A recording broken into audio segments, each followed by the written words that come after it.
Fala pessoal, tudo bom? Vamos falar hoje dos fármacos usados nas doenças gastrointestinais, mas especificamente dos fármacos antidiarreicos e dos laxantes. Bora lá? Bora falar aqui dos fármacos antidiarreicos, tá? Os principais fatores que causam a diarreia em si é o aumento da motilidade no trato gastrointestinal e a diminuição da absorção de líquidos, ou seja, que fazem com que deixem as fezes mais fluidas, né? Ficando mais fácil de sair, ou seja, gerando a diarreia, tá? Então, buscando solucionar esses fatores da diarreia, temos algumas classes de fármacos, como aqui, olha, os fármacos antimotilidade, temos os fármacos adsorventes, os modificadores de água e eletrólitos, e temos também os probióticos, tá? Bora lá falar de cada um desses fármacos aqui. Temos os fármacos antimotilidades, ou também chamado de antagonistas opioides. Então vamos falar aqui dos fármacos opioides. O fármaco opioide, tá? Temos aqui o exemplo, a morfina. Ele tem um efeito constipante significativo, ou seja, ele aumenta o tempo, né, no trato gastrointestinal, o que vai dar mais tempo para aumentar a absorção de água das fezes, tornando elas mais secas, né? E também aumenta a absorção de água. Não só o tempo que leva para o bolo fecal, ou seja, o tempo que o bolo fecal vai transcorrer no intestino, assim como aumenta a absorção de água do bolo fecal, o que torna ela mais seca, tá? Mas por que não usar a morfina para caso da diarreia, por exemplo? Exatamente porque esses fármacos opioides, eles causam efeitos sobre o sistema nervoso central. Em decorrência disso, não são utilizados para essa finalidade, tá? Mas temos sim outros fármacos antagonistas opioides que são utilizados para essa finalidade, como a loperamida e o difenoxilato. A loperamida aqui temos um medicamento de referência, o Imosec, e temos aqui o Lemotil, que usa esse princípio ativo, né, que é o difenoxilato. Então vamos falar aqui um pouquinho mais deles. Ambos irão ter ação opioide sobre o intestino, ou seja, que é essa ação opioide? Ele vai aumentar o tempo no trato gastrointestinal e vai aumentar a absorção de água do bolo fecal, tá? Então vamos lá falar de como eles vão funcionar. Esses fármacos, eles irão ativar os receptores pré-sinápticos lá do sistema nervoso entérico. Com isso, eles vão inibir a liberação da acetilcolina. E essa inibição vai diminuir o peristaltismo, né? Ou seja, o movimento peristáltico, e vai resultar no efeito antidiarreico desses fármacos. Temos algumas observações sobre esses ativos. Um exemplo aqui, olha, a loperamida. Ela não atravessa a barreira placentária e também não tem propriedades analgésicas, mesmo sendo um antagonista opioide. Já o difenoxilato, ele em altas doses, tá? Ou seja, em uso exagerado dele, ele pode sim ter efeito sobre o sistema nervoso central. E com uso prolongado, tá? Ele pode gerar dependência. Em decorrência disso, as apresentações comerciais, ele tem uma pequena quantidade de um ativo chamado atropina. Esse ativo vai buscar exatamente desestimular o uso em altas dosagens do difenoxilato.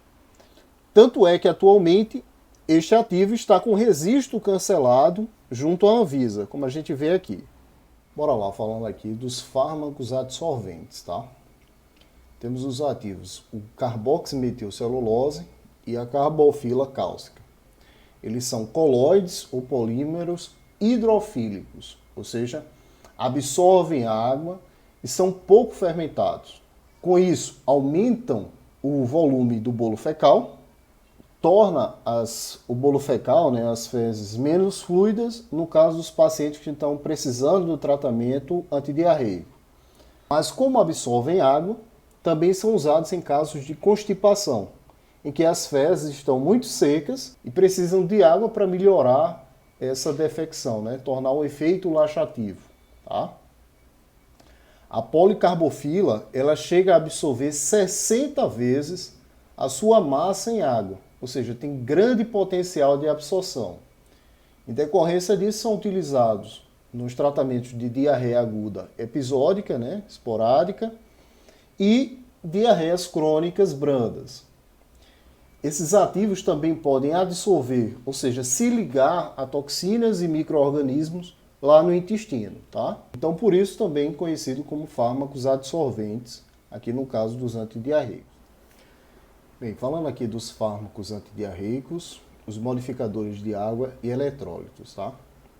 Bem, inicialmente aqui temos os ativos, que são os compostos de bismuto, temos o salicilato de bismuto. Eles vão diminuir a secreção de líquidos lá no intestino, e esse efeito ocorre pela presença do salicilato, que vai provocar, né, que vai diminuir a frequência de evacuações e de evacuações líquidas na diarreia infecciosa. Já o bismuto, ele se liga às enterotoxinas e tem uma atividade antimicrobiana. Em decorrência disso, esses ativos são utilizados em diarreia transitória, como aquela diarreia do viajante, e diarreias agudas. Tá? Com relação aos efeitos adversos, o bismuto ele pode causar fezes enegrecidas e língua escura quando utilizado em formulações líquidas, né? E esse ativo atualmente está com o registro cancelado, como a gente tem aqui, ó, registro cancelado junto à Anvisa, tá? O outro ativo é a racequodotrila. E para entender esse ativo, né, a ação desse ativo, vamos falar um pouco aqui das encefalinas. Essas encefalinas são opioides endógenos que atuam no intestino, inibindo a secreção intestinal, ou seja, interfere na umidade do bolo fecal, mas sem alterar a motilidade, o peristaltismo. Então, voltando lá para o ativo, a racequodotrila, ela inibe a encefalinase. A encefalinase é o processo de quebra da encefalina, tá? Então, portanto, o que a racequodotrila vai realizar, a ação da racequodotrila é não deixar que quebre a encefalina, ou seja, com isso reforçando o efeito das encefalinas endógenas e, por consequência, o efeito antidiarreico, tá? Bem, vamos falar aqui dos fármacos probióticos. Eles também são utilizados como fármacos antidiarreicos, tá? O trato gastrointestinal em si, ele tem uma ampla flora intestinal ali que habita. Essa flora é necessária à saúde do paciente e alterações causadas nessa flora, como desequilíbrio ou mesmo na composição dessa flora, pode resultar em diarreias, né, associadas, por exemplo, a antibióticos, né, ou outras doenças. Existe uma variedade de cepas nas preparações probióticas que vão ajudar a combater as diarreias agudas, as diarreias associadas aos antibióticos e as diarreias infecciosas. Esses probióticos vão ajudar a restabelecer o equilíbrio dessa flora e mesmo a composição dela. Bem, bora falar aqui dos laxantes, que eles são classificados como irritantes e estimulantes, tá? Esses laxantes, ele tem efeito sobre os enterócitos, sobre os neurônios intestinais e sobre a musculatura lisa do trato gastrointestinal. Esses enterócitos são essas células epiteliais diferenciadas, que elas têm essas microvilosidades que são direcionadas para o lúmen do estômago, tá? Esses fármacos induzem uma inflamação branda e limitada lá no intestino delgado e grosso, o que vai provocar, né, o que vai acarretar num acúmulo de água e eletrólitos e estimular o aumento da motilidade intestinal. Vamos ver os ativos que estão presentes nessa classe. Temos aqui, olha, o bisacodil, né? Ele tem apresentações em comprimido revestido e em supositório. Ele é usado naquelas constipações agudas e crônicas. Eles são usados em combinações com o PEG, que é aquele polietileno glicol, para limpeza intestinal, antes de procedimentos de colonoscopia, tá? Esse ativo bisacodil, quando administrados por via oral, ele geralmente ocorre a evacuação entre 6 e 10 horas. Já quando administrado por via retal, né, via supositório, a evacuação ocorre entre 30 e 1 hora, 60 minutos, tá? Um outro ativo pertencente a essa mesma classe é a sena alexandrina ou cáscara sagrada. Eles são laxantes pouco absorvidos.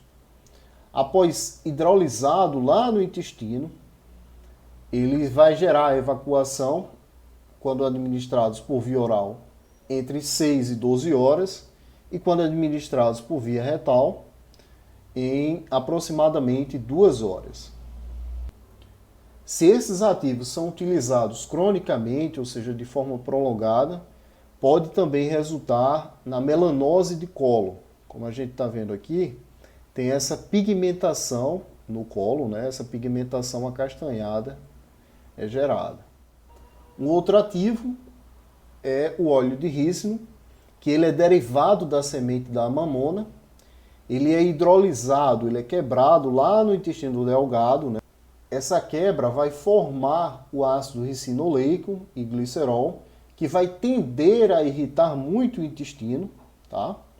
Essa irritação vai estimular o aumento da secreção de líquidos e eletrólitos e também vai aumentar o peristaltismo. Como ele irrita muito o estômago, ele deve ser evitado em mulheres gestantes, porque pode estimular as contrações uterinas também, tá? E devido a seus efeitos irritativos, raramente é utilizado para essa finalidade hoje em dia, tá? Tanto é que a gente tem aqui que esse ativo com essa finalidade, né, tá com o seu registro descontinuado, né, cancelado junto à Anvisa aqui do Brasil. Bem, falando aqui dos laxantes aumentadores de volumes, tá? Esses fármacos aumentadores de volume, eles são coloides ou polímeros que são hidrofílicos, ou seja, hidrofílicos. Gostam de água, né? Que absorvem água e com isso aumentam de volume. Eles irão formar géis emolientes e volumosos lá no intestino, gerando com isso a distensão do intestino, a distensão intestinal, e resulta com essa distensão um aumento do peristaltismo, tá? Do movimento peristáltico do intestino.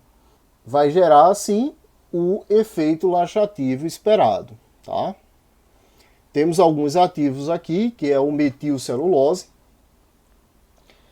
a semente de linho, conhecido como fisílio, e as fibras sintéticas policarbofila cálcica. Esses ativos vão causar o efeito laxativo, tá? Então, em decorrência disso, são usados contra a constipação, diarreias agudas e diarreias crônicas brandas, tá? Temos algumas observações com relação a esses ativos. Eles devem ser utilizados com cautela se o paciente estiver acamado, já que, em decorrência dessa situação do paciente, ele pode ocasionar obstrução intestinal, tá? Bem, falando aqui dos fármacos laxantes, amolecedores de fezes, tá? Que são conhecidos também como emolientes ou sulfactantes, tá? Então temos os fármacos ativos, que eles vão emulsificar, né, com o bolo fecal. Essa emulsificação, essa junção, vai ser causada pelos sulfactantes, né, os ativos surfactantes desses fármacos, e esses ativos surfactantes vão diminuir a tensão superficial, olha aqui a representação que a gente colocou, olha, fazendo juntar água e gorduras ao bolo fecal, né? Essa ligação de água e óleo, ela é realizada exatamente pelos ativos surfactantes, tá? Então, com isso, vai resultar em fezes mais amolecidas, tá? E facilita, essas fezes amolecidas vão facilitar a progressão do bolo fecal no trato gastrointestinal e resultando, por fim, no efeito laxativo, né? No efeito laxativo facilitado por esses fármacos, tá? Os ativos desses amolecedores de fezes, temos o docossato de sódio e o docossato de cálcio. Geralmente esses ativos em si, eles demoram alguns dias para produzir o efeito laxativo. Em decorrência disso, não são utilizados em situações agudas, são mais utilizados em situações de profilaxia, tá? Em razão da emulsificação causada por esses ativos, eles não devem ser consumidos junto com óleo mineral, né? Para que não ocorra a ligação, né, a emulsificação com o óleo mineral. Os sais de docossato, eles costumam ser prescritos em pacientes hospitalizados, com o intuito de evitar a constipação e de minimizar o esforço de defecção desses pacientes, tá? Bem, bora falando aqui dos fármacos, que são os laxantes salinos e osmóticos, tá? Temos os ativos, o citrato de magnésio, o hidróxido de magnésio, também conhecido como leite de magnésio. Temos o fosfato de sódio, né? Eles são sais não absorvíveis, tá? Então, lembrando lá do princípio da osmose, eles vão reter água pelo princípio da osmose, porque os sais não absorvíveis vão tornar aqui, olha, esse meio mais concentrado, né? Tendendo a passagem da água, ou seja, a retenção de água, no caso para o bolo fecal, né? E como vai absorver água, vai tender a aumentar a distensão do intestino, né? E isso vai provocar um aumento do movimento peristáltico e gerar o efeito esperado, que é o efeito laxativo, tá? Temos também as soluções eletrolíticas de PEG, que é o polietileno glicol. Ele também, pelo mesmo princípio da osmose, né? Ele tem uma natureza fortemente osmótica, ele vai reter a água, né? O polietileno glicol. Em decorrência disso, esse ativo é utilizado em lavagem intestinal, né? Em procedimentos, quando o paciente vai ser submetido a procedimentos cirúrgicos, endoscópicos ou radiológicos, tá? O PEG, em particular, ele causa menos cólicas e menos gases quando comparados com outros laxantes, tá? Temos aqui também um outro ativo, que é a lactulose. Ela é um disacarídeo semissintético, tá? Só que ela não é hidrolisada lá pelas enzimas gastrointestinais, mas quando chega no colo do intestino, elas são degradadas pelas bactérias, formando o ácido lático, o ácido fórmico e o ácido acético. Essa formação desses compostos, né, vai aumentar a pressão osmótica, e lembrando lá do princípio da osmose, e com isso vai aumentar, vai gerar, né, um acúmulo de líquidos, aumentando assim a distensão do intestino e amolecendo as fezes, gerando com isso o efeito laxativo, tá?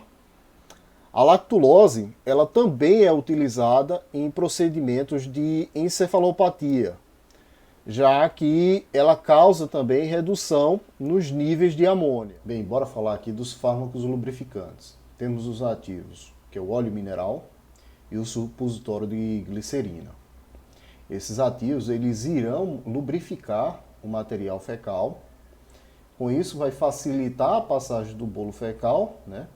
E vai retardar, tem aqui até a representação, a absorção de água do bolo fecal, já que ele vai fazer meio que uma oclusão, para que aquele bolo fecal não perca a água tão facilmente, tá? Temos algumas observações sobre o óleo mineral. O óleo mineral ele deve ser ingerido por via oral, na posição ereta, ou seja, de pé, né? Para que com isso evite a aspiração, né? Que ele não vá pelo caminho errado, evite a aspiração desse material e com isso, né, uma potencial pneumonia lipídica ou lipoide. Se esse material for utilizado por longo prazo, ele pode prejudicar a absorção de vitaminas lipossolúveis, já que ele é um material gorduroso e as vitaminas vão tender a aderir a ele. E ele vai ser eliminado lá nas fezes, né? Então o paciente não vai ter a absorção adequada das vitaminas lipossolúveis, no caso a vitamina A, D, E ou K. Temos uma outra categoria dos laxantes, que são os laxantes ativadores dos canais de cloro. Temos aqui os ativos a lubiprostona e a linaclotida. Esses ativos eles irão ativar os canais de cloro. Com isso, eles aumentam a secreção de líquidos ricos em cloro lá no intestino, que irá provocar um aumento da motilidade, né, do intestino e uma diminuição do tempo do trânsito intestinal, resultando, né, o efeito laxativo. Em mais de 50% dos pacientes ocorre dentro das 24 horas. Esses ativos demonstraram que tem pouca alteração no equilíbrio eletrolítico do paciente. Não foi demonstrado interações importantes com esses fármacos ou dependência associada a esses ativos, tá? Em decorrência disso, da forma com que eles funcionam, esses fármacos são utilizados em tratamento de constipação crônica.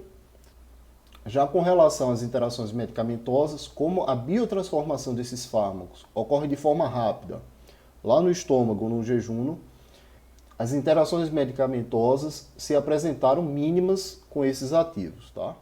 Valeu, pessoal. Espero que vocês tenham gostado do assunto abordado hoje aqui. E não se esqueça, se inscreve no nosso canal para sempre acompanhar os vídeos que vamos falar sobre esse universo da farmácia, tá? Valeu e até a próxima.